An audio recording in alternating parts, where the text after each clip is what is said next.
المينوكسيديل يعتبر لبعض الناس أسوأ قرار هم عملوه في حياتهم، ولبعض الناس التانية فهو افضل قرار خدوه في حياتهم، والباقي مترددين اصلا ان هم يستخدموه. الدواء تقرا عنه تلاقي قصص رعب من الناس، وقد ايه ان هو وقع لهم شعرهم، قد ايه ان هو وحش، وقد ايه ان هو مر لهم شعرهم، وقد ايه مثلا ان هو بيسبب مشاكل في الضغط، مشاكل في القلب. تقرا تجارب ناس تانية تلاقي تشكر في الدواء وان هو ما عملهمش اي مشاكل، وبقالهم سنين بيستخدموه من غير اي مشكله. في الحقيقه التجارب السيئه من المينوكسيديل او الاراء السلبيه عنه بترجع بسبب ان الناس مش فاهمه طريقه عمل المينوكسيديل بصوره صحيحه، او التوقعات اللي بيحطوها لنفسهم قبل ما يستخدموا المينوكسيديل بتكون عاليه جدا، والمينوكسيديل للاسف مش هيوصلك للتوقعات دي. بس قبل ما ابتدي الفيديو يا ريت تشرفني كده بلايك وسبسكرايب للقناه وتفعل الجرس، لان ده بيساعد تقدم القناه. وتابعنا على انستجرام، فيسبوك، تيك توك، ولو حابب استشاره ومتابعه الكترونيه فهتلاقي كل ده في الديسكربشن. او لو حابب تنضم لجروب الفيسبوك اللي فيه بنناقش تجارب الناس الايجابيه او السلبيه مع ادويه علاج الصلع الوراثي او الاستخدام الامن للادويه، فهتلاقي برضو لينك الجروب في الديسكربشن. اول حاجه، المينوكسيديل زي ما في نسبه كبيره من الناس عارفه هو في الاساس كان دواء بيستخدم لعلاج الضغط المرتفع تحت الاسم التجاري لونيتين، بس لقوا صدفه ان هو بيعمل عرض جانبي اسمه هايبرترايكوسيس. هايبرترايكوسيس يعني الشعر بينمو في مختلف انحاء الجسم. العلماء قالوا لك حلو، طب ما نحوله لصيغه موضعيه ونستخدمه عشان نعالج مشاكل الشعر زي الصلع الوراثي او غيرهم. وبالفعل لما استخدموا المينوكسيديل بصوره موضعيه فلاحظوا نمو الشعر بصوره مميزه جدا. اول حاجه الفارماكولوجي بتاعت المينوكسيديل. المينوكسيديل يعتبر مشتق من بيبريدينو بايريميدين، وده التركيب الكيميائي للمينوكسيديل. وعلى الرغم ان انت هتلاقي فيه شركات كتيره بتزعم ان في نسخه احسن من المينوكسيديل زي نانوكسيديل او غيرهم، بس في الحقيقه كل ده بلح، وابقى اعمل عليهم فيديو بالتفصيل. غير ان محلول المينوكسيديل بيكون فيه الماده الفعاله اللي هي المينوكسيديل، وهو برضه بيحتوي على مواد غير فعاله زي الميه والايثانول او الكحول وماده البروبيلين جلايكول. كل دول تم اضافتهم كفيكل عشان يحسنوا ذوبانيه المينوكسيديل في المحلول. البروبيلين جلايكول بيسمح بتوصيل الدواء بصوره مناسبه لبصيله الشعر، بس بسبب ان البروبيلين جلايكول بيسبب اريتيشن او حكه واحمرار لبعض الاشخاص، فقرروا ان هم يعملوا مينوكسيديل ما يكونش فيه ماده البروبيلين جلايكول اللي معروف باسم المينوكسيديل فوم او الروجين.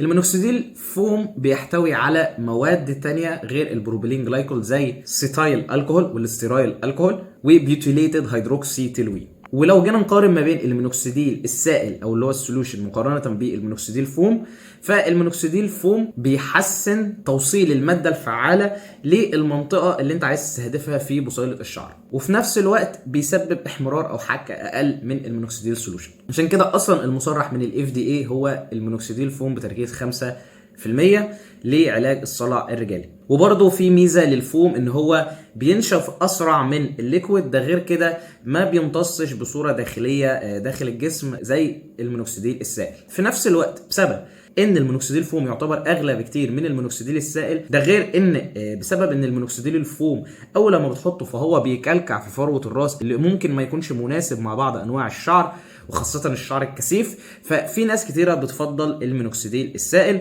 وفي الحقيقه النتائج في ارض الواقع هتكون قريبه جدا بشرط ان انت تختار براند كويس للمينوكسيديل. فالناس اللي تقول لك المينوكسيديل فوم المينوكسيديل السائل، اختار اللي يناسب طبيعه شعرك وما يسببلكش حكه، وفي نفس الوقت ودي اهم حاجه ان هو يكون مناسب لميزانيتك، لان علاج الصلع الوراثي هي رحله مدى الحياه. فلو انت بتشتري منتج مثلا ب 1000 2000 3000 جنيه في الشهر، فتوقع ان بعد فتره انت ممكن تزهق من الموضوع وتيأس وما عدتش تستخدمه. عكس مثلا لو انت المنتج اللي انت بتشتريه ما بيكلفكش حاجه، فانت سهل ان انت تلتزم عليه. المينوكسيديل بيشتغل عن طريق ان هو موسع للاوعيه الدمويه، عن طريق ان هو بيفتح قنوات البوتاسيوم. بس تاثير المينوكسيديل على نمو الشعر مش بسبب كونه فازو دايليتور، لان الادويه الاخرى اللي برضه بتؤدي الى توسيع الاوعيه الدمويه ما بتؤديش الى نمو الشعر زي الهيدرولازين او ادويه الضغط او ادويه القلب. كل دول ليهم فازو دايليتوري افكت وما بيؤدوش الى نمو الشعر.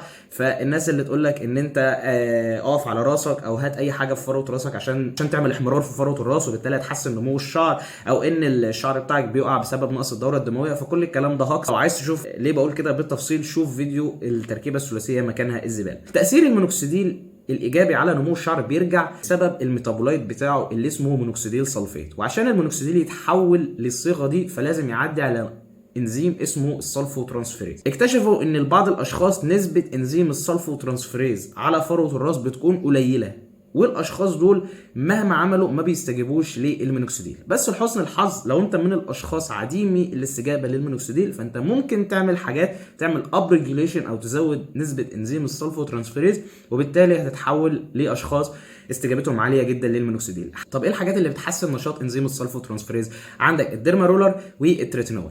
وشوف فيديو كيفيه مضاعفه نتائج المينوكسيديل عشان تعرف اكتر. برضو في حاجات زي الساليسيليت او حمض السلسليك او الاسبرين اللي هو اسيتايل سالسيليك اسيد، كل دول اثبتوا ان هم بيقللوا نشاط انزيم السلفوترانسفيريز، وبالتالي بيقللوا كميه المينوكسيديل الفعاله.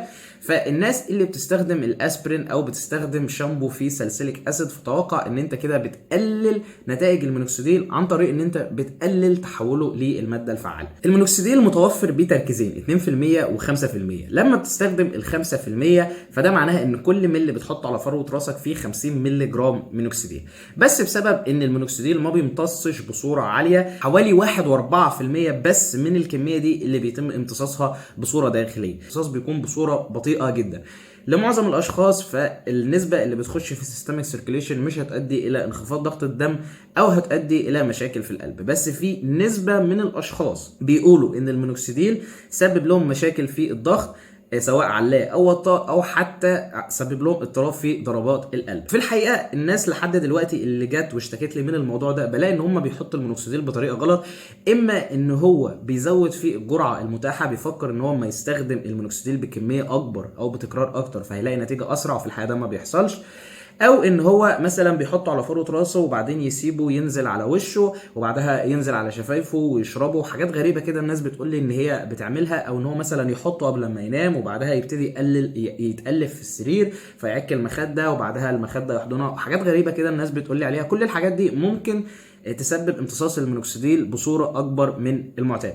انا مع استخدامي للمينوكسيديل لحوالي 6 ل 7 شهور اعتقد دلوقتي، فانا ما لاحظتش اي عرض جانبي متعلق بانخفاض ضغط الدم او ضربات القلب. ولو فعلا حصل لي حاجه فانا لاحظها، لان انا من الاشخاص اللي ضغطي اصلا واطي على طول. بس في مره كنت بعمل تجربه كده اللي هو استخدمت المينوكسيديل مع الديرما مع التريتينون الثلاثه في نفس الوقت، وبرضه كنت حاطط المينوكسيديل على شنبي زي ما تقول كده. ففي ناس مثلا لما تيجي تحطها على الشنبه فهو مثلا بيبتدي يعمل حاجات كده. فكل الحاجات دي ممكن تحسن امتصاص المينوكسيديل. اللي لاحظته في اليوم ده اللي عملت الحركه الغبيه دي اللي معرفش انا عملتها ليه اصلا، ان انا وانا جيت انام عمال اسمع صوت ضربات قلبي، واللي هو حاسس ان ضغطي وطى بصوره كبيره جدا. دي المره الوحيده اللي حسيت ان المينوكسيديل سبب لي العرض الجانبي ده. فلو انت بتعمل اي غلطه من الغلطات الغبيه اللي انا قلتها قبل كده وبيجي لك اعراض جانبيه من المينوكسيديل، فراجع الحاجات دي، لان الحاجات دي هي اللي ممكن تكون مسببه لك العرض الجانبي ده. انما بالنسبه ل 99% من الاشخاص فانت هتستخدم المينوكسيديل ولا هتحس باي حاجه. طبعا في دلوقتي ترند ان انت تستخدم المينوكسيديل الفموي، وهبقى اعمل عليه فيديو بالتفصيل وليه انا مش محبذ قوي للفكره دي. لان المينوكسيديل الفموي اصلا كان دواء قديم لعلاج الضغط، واستبدل بالادويه الحديثه لعلاج الضغط زي الارابس او الايس انهبيتورز، وما عادش حتى بيستخدم للموضوع ده. بس هبقى اعمل عنها فيديو بالتفصيل والفوائد والاعراض الجانبيه للمينوكسيديل الفموي، فاستنوه. طب انت عمر دلوقتي قلت ان المينوكسيديل ما بيشتغلش عن طريق توسيع الاوعيه الدمويه، حاجه كل او 99% من الاشخاص بيقولوا ان المينوكسيديل بيشتغل بيه. طب ازاي المينوكسيديل بيشتغل؟ في ريفيو في عام 2019 بعنوان مينوكسيديل اند اتس يوز اون هير ديس اوردر، هتلاقي ان المينوكسيديل ليه كذا تاثير ايجابي لنمو الشعر. اول حاجه المينوكسيديل بيزود الفتره اللي الشعر بيقضيها في مرحله الانيجين، وبيقلل فتره التيلوجين او فتره الراحه. طبعا المينوكسيديل بيعمل كده عن طريق ان هو بيحفز نشاط حاجه اسمها البيتا كاتينين، اللي بيؤدي الى تحسين انقسام وتمايز الخلايا اللي موجوده في الديرما بابيلا سيلز، وبالتالي بيطول فتره الانيجين. برضو المينوكسيديل بيزود حاجه اسمها الفاسكولار اندوثيليال جروث فاكتور او الفي اي جي اف، وده جروث فاكتور مهم لنمو الشعر. وبرضو المينوكسيديل بيزود حاجه اسمها الاي جي اف 1 المسؤول عن ادخال الشعر والحفاظ عليه في مرحله الانيجين. غير كده المينوكسيديل بيحفز حاجه اسمها البروستاجلاندين اي 2 عن طريق ان هو بيفعل حاجه اسمها البروستاجلاندين اندو بيروكسيديز سينتيز. كل الخصائص دي للمينوكسيديل هي اللي بتؤدي ان المينوكسيديل ليه دور ايجابي في نمو الشعر. انما كونه فازو دايليتور، فالفازو دايليتور هيؤدي الى نمو الشعر، دي حاجه مرفوضه بالمنطق وبرده بالعلم، لان كل بصيله شعر تعتبر اورجن او عضو مختلف عن باقي الشعر. لو انت عمال تحفز الدوره الدمويه بقى، سواء ان انت عمال تلعب كارديو او ان انت بتقف على راسك او ان انت عمال تحط حاجات تعمل احمرار في فروه راسك، كل ده مش هيعمل تاثير ضد الدي اتش تي وتاثيره السلبي على بصيله الشعر، ان هو عمال يعمل عمليه الفوليكولار مينيتشرايزيشن او تصغير بصيله الشعر بصوره تدريجيه، زي ما تقول كده بيسلب الروح من الشعرايه. المينوكسيديل مصرح للاستخدام في حاجتين، الصلع الرجالي والصلع النسائي، بس برضو المينوكسيديل ليه استخدامات عديده في طب الجلديه، زي ان هو بيستخدم في علاج الثعلبه، وبرضو بيستخدم للناس اللي بيستخدموا ادويه لعلاج السرطان ويجالهم الوبيشا او صلع، وبرضو بيستخدم لتحسين الدقن للرجاله او تحسين الحواجب الاي براوز، وبرضو بيستخدم لحاجات زي الفرونتال فايبروزنج الوبيشا، وبرضو بيستخدم في حالات ترقق الشعر،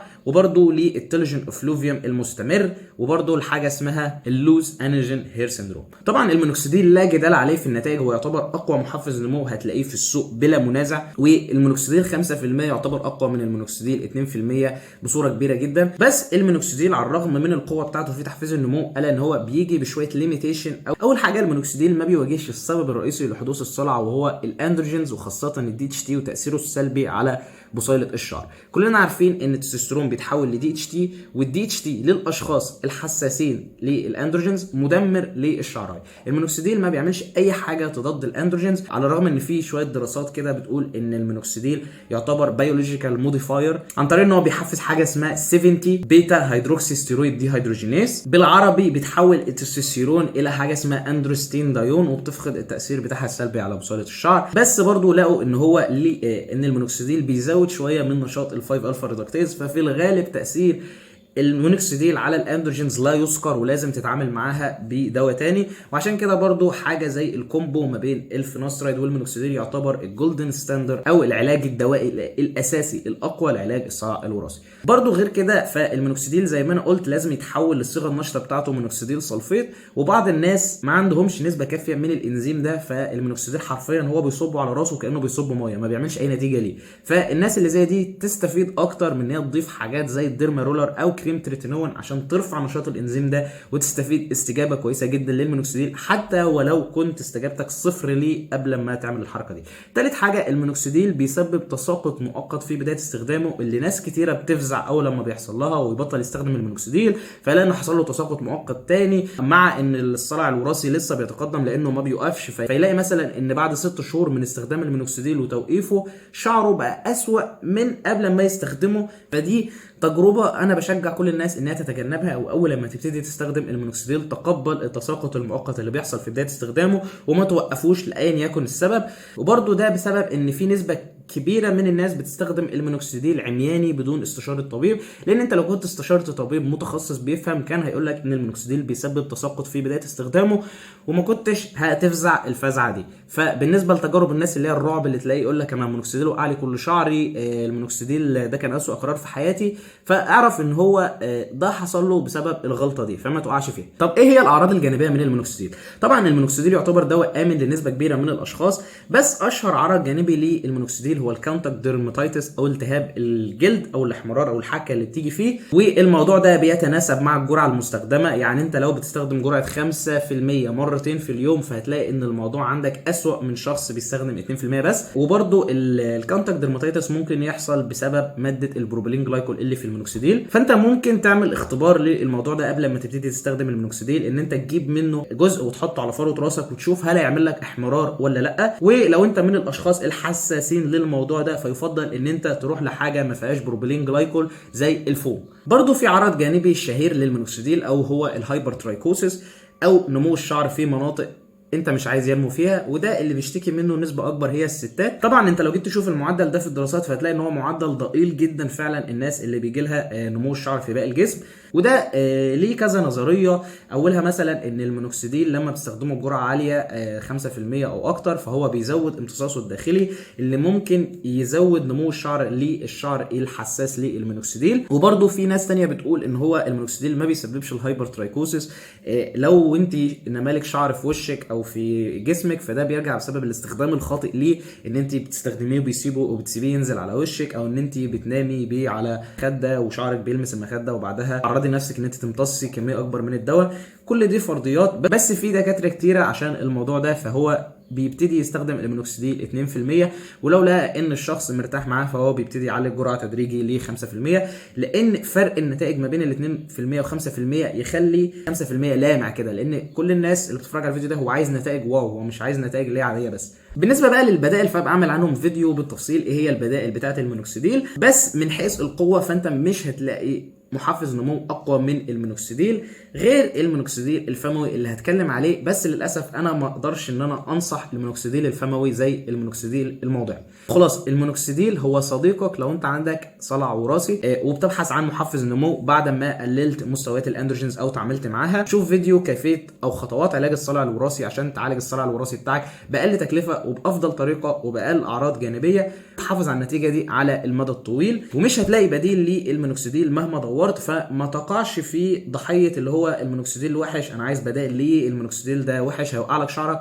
لان اي بديل تاني لو انت استخدمته وبرضه نفترض انه عمل لك نتيجه مشابهه للمينوكسيديل، اول لما توقفه فالنتيجه دي هتفقدها، لان الصلع الوراثي هو مرض دائم معاك، هي معركه دايمه ما بين حساسيه بصيله الشعر بتاعك والاندروجينز اللي موجود عندك في جسم الانسان. فما تقعش في ركن اللي هو ايه انا مش هستخدم المينوكسيديل عشان هيوقع لي شعري، انا مش هستخدم المينوكسيديل انا هدور على بدائل امنه ليه، انا مش هستخدم المينوكسيديل عشان اعراضه الجانبيه كتيره، لان كل الكلام ده هكس. بس كده لو عجبك الفيديو اعمل لايك وسبسكرايب للقناه وفعل الجرس، تعمل انستجرام فيسبوك تيك توك، ولو حابب استشاره او متابعه الكترونيه 101 فيديو فهتلاقي اللينك تحت في الديسكربشن. بس كده واشوفكم في الفيديوهات الجايه.